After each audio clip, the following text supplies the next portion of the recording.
All right, I'm ready. Good evening. I'm Dr. Emmett Brown. I'm standing on the parking lot at Twin Pines Mall. It's Saturday morning, October 26th, 1985, 1:18 a.m. And this is temporal experiment number 1. Come on, Einie. Hey, boy, get in there. That boy. In you go. Get down. Get your seatbelt on. That's it. Whoa. Okay. Please note that Einstein's clock is in precise synchronization with my control watch. Got it? Right, check, Doc. Good. Have a good trip, Einstein. Watch your head.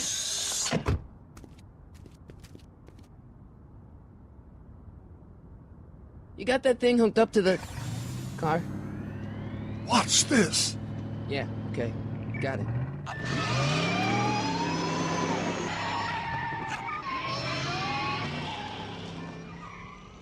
Not me. The car. The car.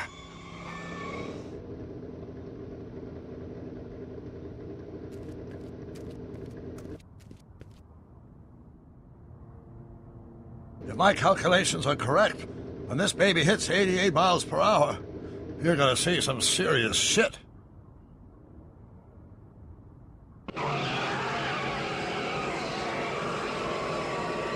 Watch this, watch this.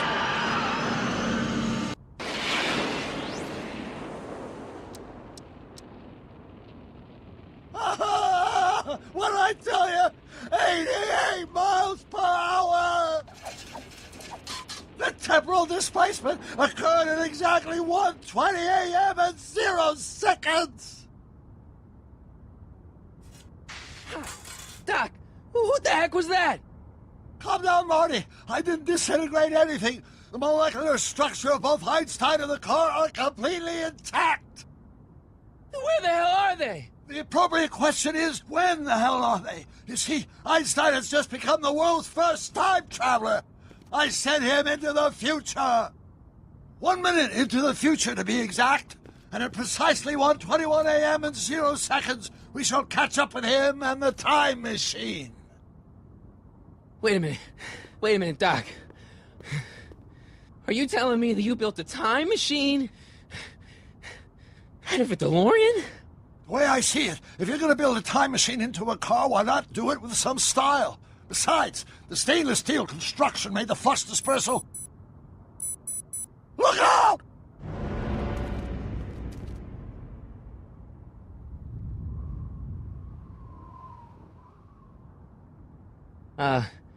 Doc?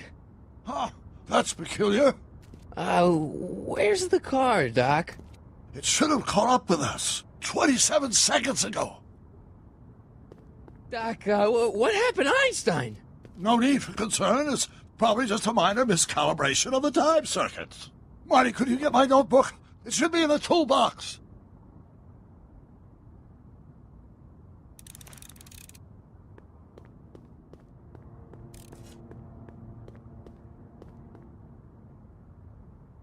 Notebook. Got it. Flux capacitor? That's it! What the heck's a flux capacitor? My latest invention. The thing that makes time travel possible. In this notebook, I've detailed the nearly 3 decades of scientific breakthroughs necessary to build a working time machine. If it ever fell into the wrong hands, the consequences could be catastrophic. Let's see. It's mass equals I times Z, and E equals the square root of Z times C. Doc, something's way off here.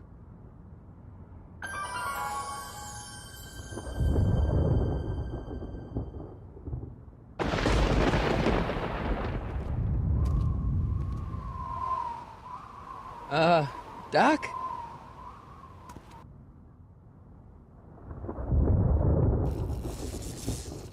Great Scott! Doc, what is it?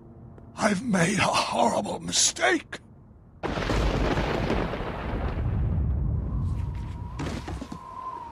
Doc! Doc, no! I'm sorry, Marty. Doc, come back! Doc! Doc!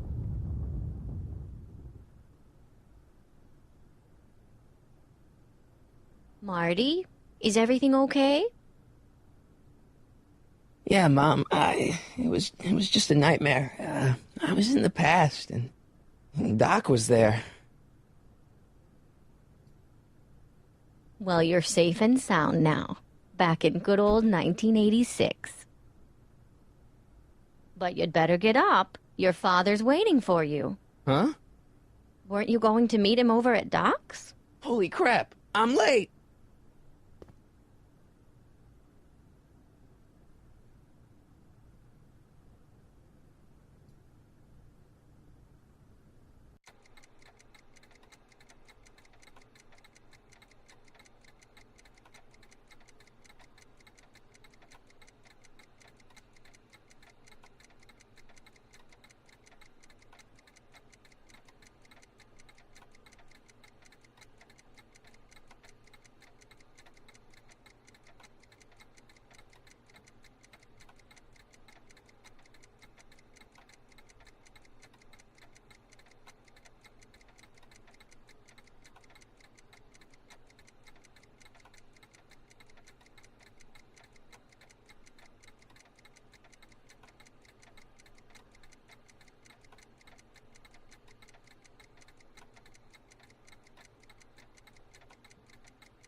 Dad, are we too late to stop the sale?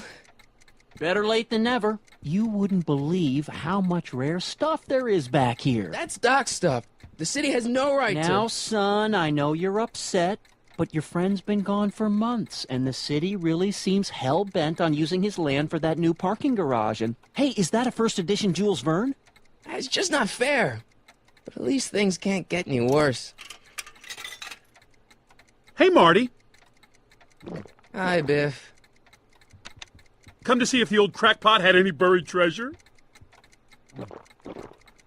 Nah, I guess I'm just... remembering.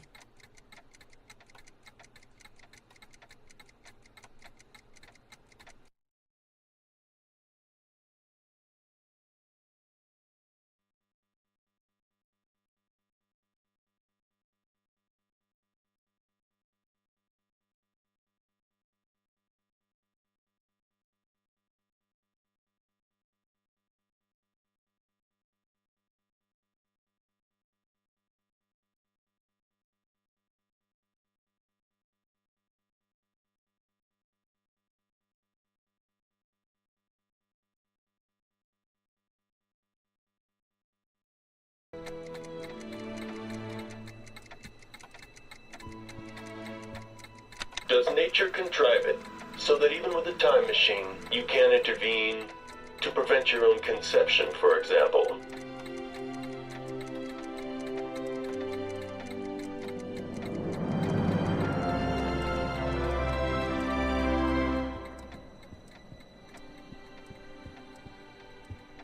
Doc built this model at downtown Hill Valley, way back in 1955. The clock tower in the courthouse even works. What the... Is that Doc's notebook in there? Hey, that looks just like the courthouse. You gotta hand it to the old coot. He was good with his hands. Biff, can I see that a minute? This would look great in my fish tank. Give the old carp something new to nibble on. You know, you and my folks go way back. Yeah? So? So how about letting me have that model courthouse, for old time's sake? I think I'll keep it. Give it here, Biff. Well, well, look at what we have here.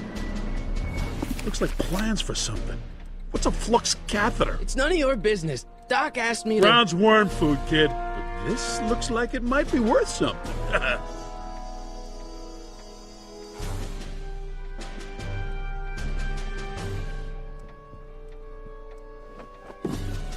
Hey, let me try, Marty. Now, Biff, let Marty have his turn. You got it, Mr. McFly.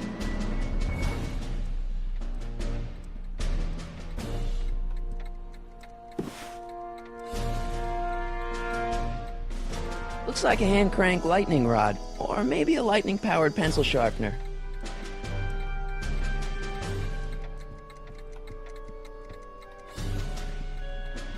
Hey, Dad, why's my guitar got a price tag on it? Sorry, son. Must have been an overzealous clerk. Just pick it up. I'll iron things out with the bank. Let's make some noise.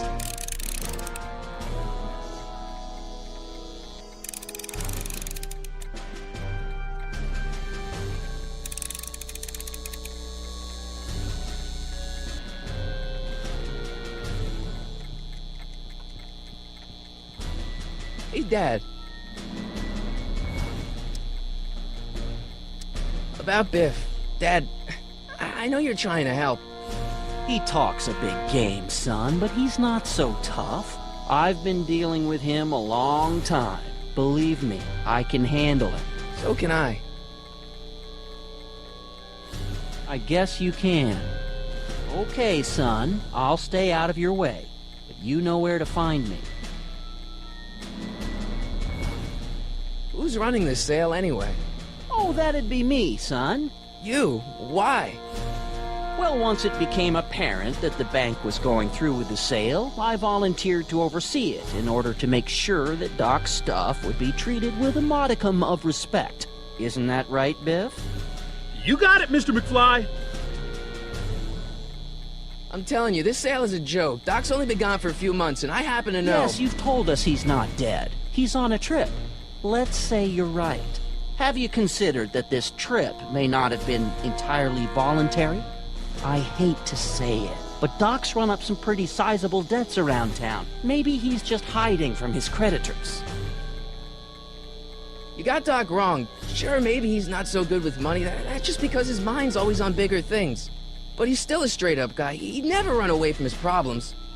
Well, you know him better than I do, son, but the bank is within its rights to sell off his stuff.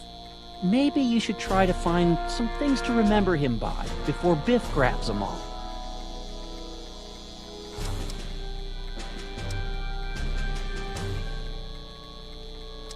That notebook is Doc's legacy. I've got an obligation to protect it.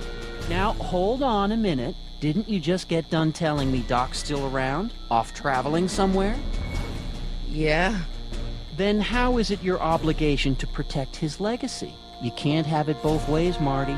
If Doc's alive, he can protect his own legacy. Do you think dreams can predict the future? Well, you know I don't go in for that mystical stuff, but I do think they can reflect how you're feeling about the future.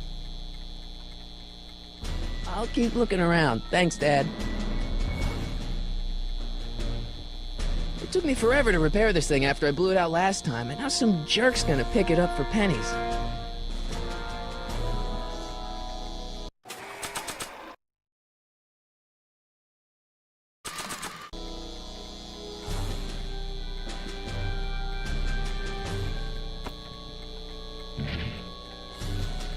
Here's an oldie, but a goodie. 1, 2, 3. Hey, look, it's Chuck Butthead.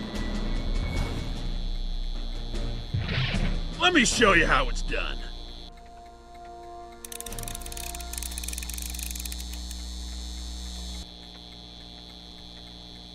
Now watch me blow the lid off this joint. Whatever you say.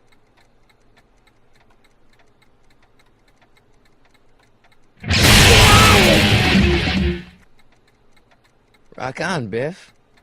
Oh, shit.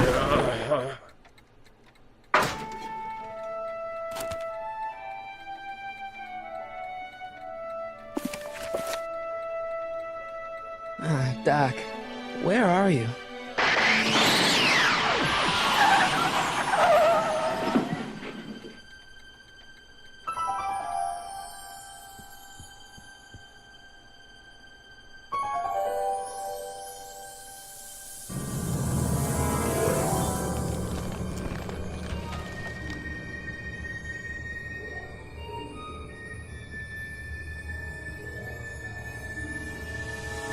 Doc?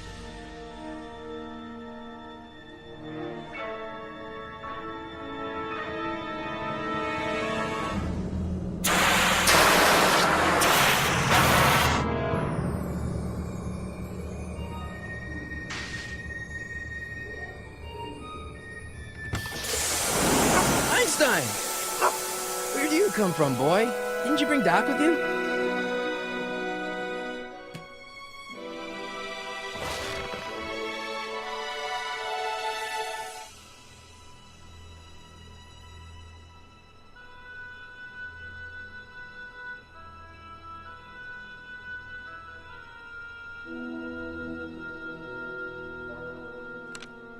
Marty?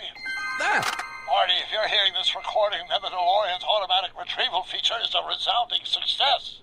Automatic retrieval? In case of my failure to return to the DeLorean within an allotted time, I programmed the time machine to jump to these four-dimensional coordinates without me. As you are well aware, time travel is an inherently risky activity, and despite my elaborate precautions, there's always a possibility that I could land in trouble sometime. And that sometime is now, or then, or maybe later. He's in trouble. Marty, you come to my rescue in the past, or was it the future? Anyway, I'm relying on you to do it again. Please take the DeLorean back, or forward, to whatever it is. I'm stuck in time.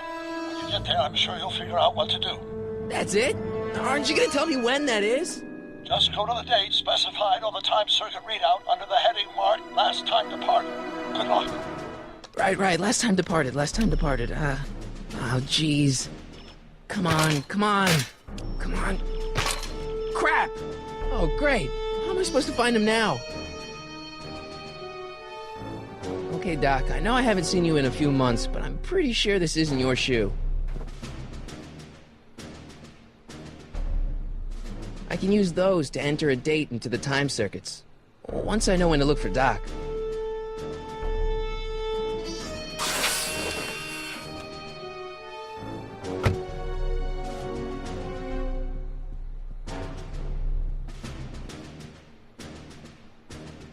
What kind of trouble is Doc in, Einie?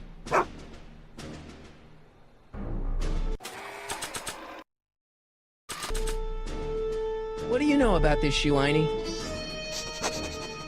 Great Scott! I think he's onto something.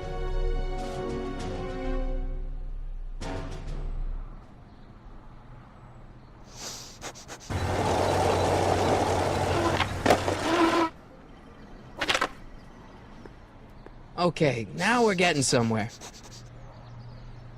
How's this supposed to lead me to Doc, Einie?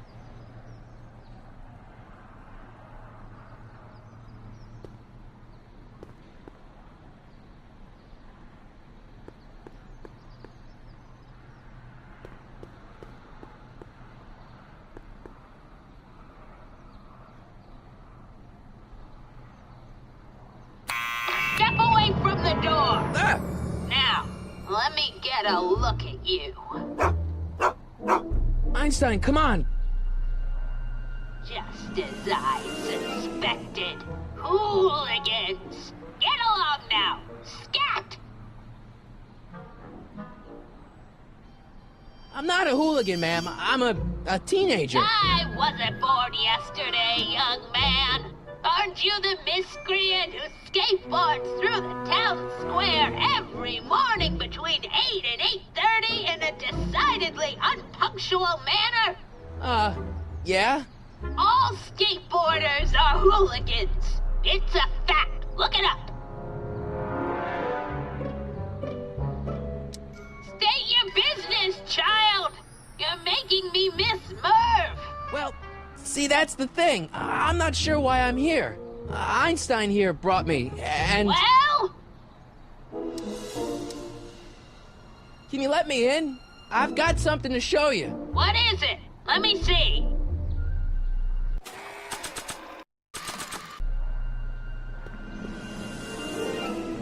Nah.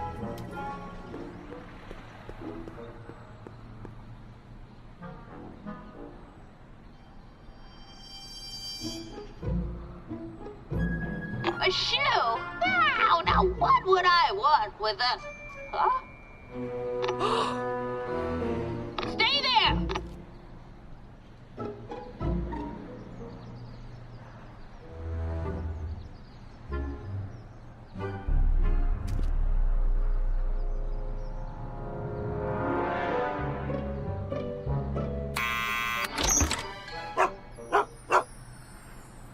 Leave that creature outside! Sorry, Einstein.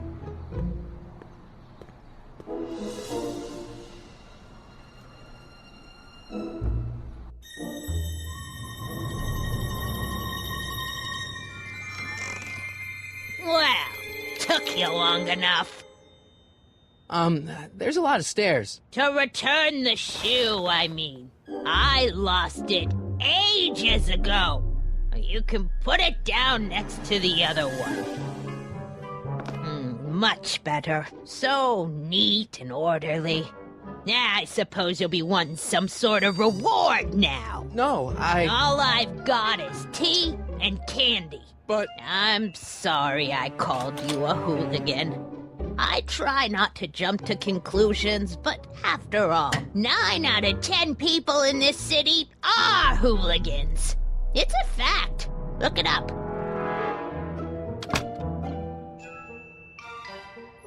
Have a seat, Sonny.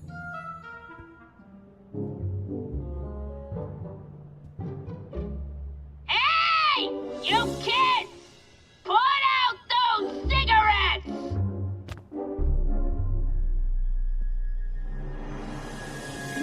Miss Strickland?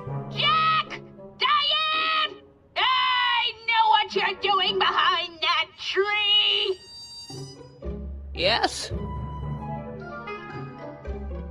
Do you remember when you lost your shoe? Shoe? That shoe over there. Oh, that shoe! Huh. Aye, what a nosy Nelly! No one likes a busybody, you know.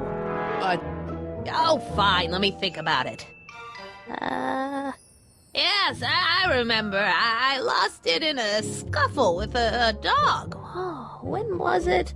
Oh, yes, the day that speakeasy burned down. A speakeasy? In Hill Valley? Don't act so surprised, young man. Your generation doesn't hold a copyright on moral depravity, you know. Sin has been on the prowl in Hill Valley since the day it was founded. What's with all these newspapers? This is my personal archive.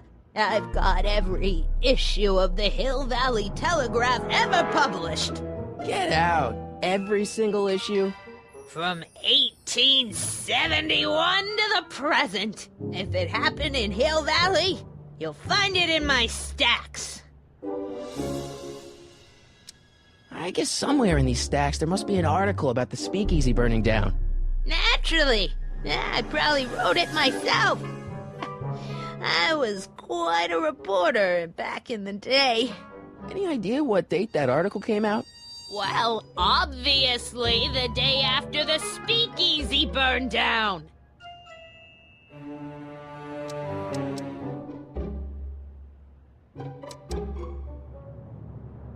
Don't let me keep you from your business. You there!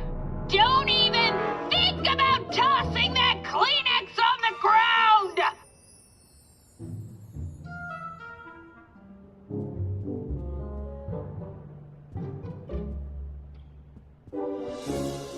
Man, she keeps it hot in here. That's the kettle. I'll be right back with some tea. And don't touch anything.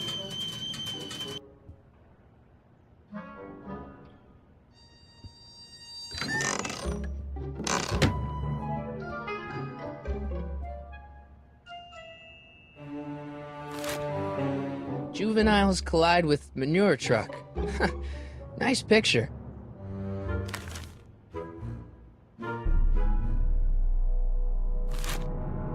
Brown Mansion destroyed. 1962. No, that's not where Doc's stranded. Alright, Einstein brought me this shoe, and Miss Strickland lost the shoe on the day the speakeasy burned down. But when did the speakeasy burn down? I at least need to know the year.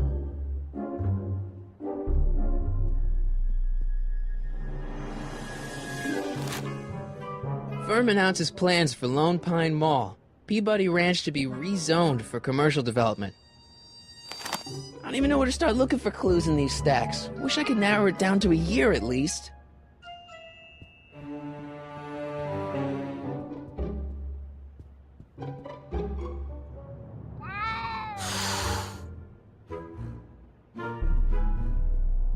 Hey, mind if I use your binoculars for a sec? Go ahead, dear. Man, these are powerful. I could see Biff going into the video store. You wouldn't believe the filth that boy watches. Yeah, he's nothing but an out-of-control hedonist, just like his father. I wish I knew which one used to be a speakeasy.